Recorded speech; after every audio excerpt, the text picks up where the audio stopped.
ভুল। এই ভুলকে নিয়ে এক একজনের এক এক রকমের মন্তব্য আছে। কেউ বলে ভুলে ভুলে আমার জীবনটাই শেষ হয়ে গেল, ভুল করেছি তোমাকে ভালোবেসে, ভুল করেছি তোমাকে বিয়ে করে। ভুল, শুধু মানুষের জীবনটার মূল থিমই হচ্ছে ভুল। আসলে এই চিন্তা করাটা আসলে ভুল। এই চিন্তা করা ভুল কেন একটু আমি যদি বলি, মানুষের জীবনে ভুল বলতে কোনো কিছু নাই। যেটা হচ্ছে ওটাই বাস্তব, ওটাকে মানে নিতে হবে। সেটা যদি আপনার সাথে খারাপ কিছু হয় আর আপনি যদি মনে করেন আমি এই কাজটা করে অনেক ভুল করছি, না, বিষয়টা এরকম না। ওইটা আপনি প্রাপ্য ছিলেন কোনো না কোনোভাবে। আপনি যেই ভুলটা করছেন, যেই ভুলের জন্য আপনি মাসুল দিচ্ছেন, এই মাসুলটা আপনার প্রাপ্য ছিল। আপনি দেখেন আপনার লাইফের যত ভুল আছে, সেই ভুলগুলোর পিছনে আপনার কোনো না কোনোভাবে আপনার নিজেরই হাত আছে।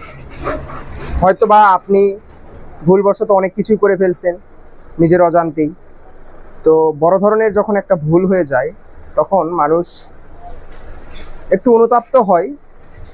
তখন নিজেকে বুঝ দেওয়ার জন্য এই জিনিসটা বারবার বলে যে আসলে তোমার সাথে মিশে আমি ভুল করছি, তোমাকে বিয়ে করে আমি ভুল করছি, তোমার সাথে বন্ধুত্ব করে আমি ভুল করছি। আসলে বিষয়টা মোটেও এরকম না। মানুষ মাত্র ভুল করবে, ভুলকে শুধরাবে, আবার নতুন করে জীবন গড়বে। এটার নামই জীবন। ভুল মানুষের জীবনে থাকবেই।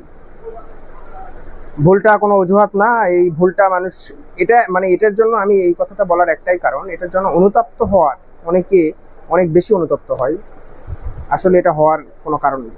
মানুষের জীবন মানে ভুল থাকবেই। তো এটাই বোঝানোর চেষ্টা করলাম। আপনারা জীবনে যারা এখন পর্যন্ত আপনি যা চাচ্ছেন সেই লক্ষ্যে পৌঁছাতে পারেন নাই, তার জন্য নিজের আপনজন, নিজের আত্মীয় স্বজন, নিজের ফ্যামিলি মেম্বার, নিজের বউ বাচ্চাদের দোষারোপ করে থাকেন সচরাচর। এই দোষারোপ করা থেকে বেরিয়ে আসে। আপনার লাইফে ছোটোখাটো ভুল থাকবে, সেটাকে শুধরাই নিতে হবে। আপনি যদি মনে করেন আমার ওইটার কারণে এইটা হয়েছে, এবং সেটার কারণে যদি কাউকে দোষারোপ করতে থাকেন সব সময়, তাহলে আপনার ওই ভুল কোনোদিনও আর শুধরাবে না। আপনি ধরেই নিতে হবে যে এটা আমি প্রাপ্য ছিলাম, এটা আমার কোনো কারণে, আমার কোনো ব্যর্থতার কারণে এটা হয়েছে। এই বিষয়টাকে মাথায় রেখে আপনার সেই ভুলটাকে শুধরাইতে হবে। আপনি যে লক্ষ্যে পৌঁছাতে চান সেই লক্ষ্যে আপনাকে কাজ করে যেতে হবে। তাই জীবন নিয়ে বেশি হতাশ হবেন না।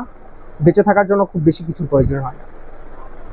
সামান্য কিছু খাবার, দুবেলা, পোশাক পরিচ্ছদ, এগুলো হলেই জীবন মোটামুটি চলে। আর অসুখ বিসুখ হলে চিকিৎসা করার মতো সামর্থ্য। এর বাইরে বিলাসবহুল জীবন বলতে কিছু নাই। ওইটা জীবন না। যারা বিলাসবহুল জীবন লিড করে তাদের কষ্ট আরও অনেক বেশি, তাদের মরণের ভয় আরও বেশি। তাই যে যার জায়গা থেকে যে অবস্থানে যে লাইফ লিড করতেছেন সেটা নিয়ে স্যাটিসফাই থাকেন। সবাই সুন্দরভাবে কালকে ঈদ উদযাপন করেন। সবাইকে আগামী ঈদের শুভেচ্ছা, ঈদ মোবারক। আর জীবন নিয়ে বেশি হতাশ হবেন না। যা পাচ্ছেন, যেভাবে যাচ্ছে, এটাই আপনার প্রাপ্য ছিল। আর ভবিষ্যতে আপনার পরিশ্রমই বলে দিবে আপনি কোন জায়গায় পৌঁছাবেন। সবাই ভালো থাকবেন। ধন্যবাদ।